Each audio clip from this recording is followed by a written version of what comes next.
Hey guys, welcome back to another video. I'm Mike Benita, and today we're doing a ship bios video. Now, I did the video of the Bismarck. Now, today we're doing the ships involved in the last battle with the Bismarck. And the first ship will be the battleship King George V. Let's get on with the story, shall we? King George V was the lead ship in the King George V class, which consisted of her sister Prince of Wales, Duke of York, and two others. And she was one of the most powerful British ships in her time, even though she was a bit younger ship compared to the main fleet's flagship HMS Hood. Construction began on King George V in 1937 and was completed and commissioned by 1940. In the battle against Bismarck, King George V was the flagship of Admiral John Tovey, the Admiral of the Royal Navy at the time. In the hunt against Bismarck, there was a case where Admiral John Tovey on King George V, or KG5 as she was nicknamed, was moving farther away than Bismarck. But thanks to the Ark-Royal swordfish damaging Bismarck's rudder, they were able to catch the Bismarck, and with the help of HMS Rodney, HMS Norfolk, and her sister HMS Dorsetshire, they were able to sink the Bismarck. From that day on, King George V, or KG5, was one of the proudest ships of the British Royal Navy.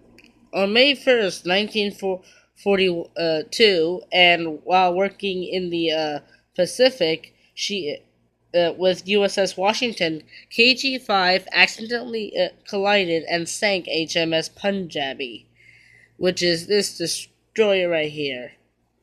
Here's a picture of King George V with a huge hole in her bow. This is after the collision with HMS Punjabi.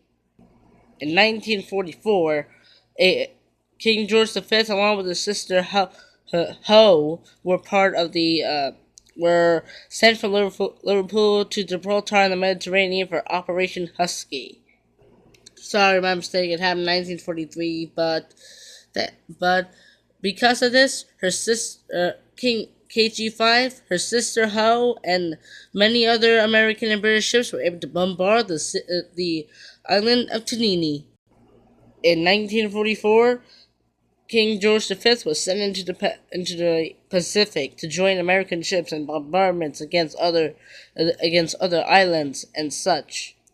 During 1944 into 1945, HMS King George V was part of bombardments against islands and airfields in the Japanese areas. However, King George V will be part of a very special very special moment in the history between the Americans and the Japanese. And this happened after the atomic bombs were dropped. This moment was the Japanese surrender. Here we see King George V in 1945 in Tokyo Harbor during the Japanese surrender on what day was it? Hang on, let me see. It was it doesn't say. It doesn't say. But here we can see another famous ship that was involved in the Tokyo surrender, and that was a ship it happened on. The USS Missouri, which is right there next to the King George V. But the story of the King George V doesn't end there.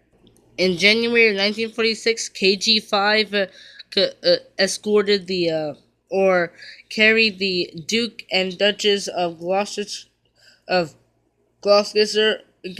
on a visit to Australia. KG5 became the flagship of the home fleet until December of 1946 and was turned into a training vessel. This would mark the end of the glorious service of HMS King George V. After being terminated in 1950, King George V, seen here with HMS Vanguard, were mothballed. Mothballed basically means to preserve a warship. KG5 was the first large warship ever to be preserved like this. However, her guns were sealed up, and this took until 1955. After being downgraded in 1955, in 1957, the order was gave for her to be scrapped.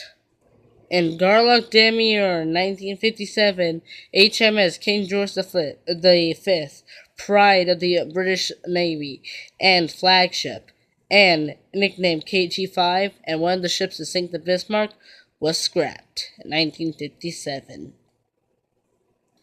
Thank you guys for hearing the story of HMS King George V. For the next three videos, we'll be talking about HMS Rodney, HMS Norfolk, and HMS Dorsetshire.